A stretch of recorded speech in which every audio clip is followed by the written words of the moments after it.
కృష్ణ భక్తుడైన ఓ పూజారి కృష్ణుడికి ఆలయం బయటనే ఉన్న ఒక మిఠాయి కొట్టు నుండి ప్రతిరోజు ఏదో ఒక మిఠాయి నైవేద్యంగా పెట్టి పూజించిన తర్వాతే తాను తినేవాడట. ఓ రోజు అనుకోకుండా ఆ భక్తుడు మరో చోటుకి ప్రయాణమై వెళ్లాల్సి వచ్చిందట. అయితే ఆ రోజు నైవేద్యం పెట్టలేకపోయానే అని ఆ పూజారి బాధపడసాగాడట. అయితే మరుసటి రోజు ఆలయంలోని శ్రీకృష్ణుడి విగ్రహానికి ఉన్న చిట్టి మొలతాడు కనిపించలేదట. ఈ విషయం ఆ నోట ఈ నోట పడి పూజారే దీనికి బాధ్యుడని పూజారిని పిలిపించి ఆరా తీయసాగారట. ఇంతలో ఆ మిఠాయి కొట్టు వ్యాపారి ఈ విషయం తెలిసి ఆ మొలతాడు తెచ్చి, ఇదేనా ఆ మొలతాడు? నిన్న నా కొట్టుకు ఓ చిన్న పిల్లాడు వచ్చి మిఠాయి కావాలి అని అడిగాడు.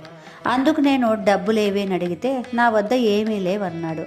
నేను పోనీలే పాపం చిన్నపిల్లాడని మిఠాయి ఇచ్చాను, కానీ ఆ పిల్లవాడు ఊరికే నాకేమీ వద్దు, డబ్బు తెచ్చి ఇచ్చేదాకా ఈ మొలతాడు నీ దగ్గర ఉంచుకో అని వెళ్ళిపోయాడు.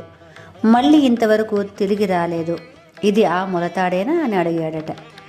విషయం బోధపడిన పూజారి, ఇన్నేళ్లుగా పూజించిన ఆ కన్నయ్య నాకు కనిపించలేదు, కానీ మీకు కనిపించాడు, పైగా మీ రూపంలో నన్ను ఆదుకున్నాడని ఆనందంతో ఈ మిఠాయి కొట్టు వ్యాపారిని ఆలింగనం చేసుకున్నాడు ఆ పూజారి. ఇది ఒక యథార్థ సంఘటన.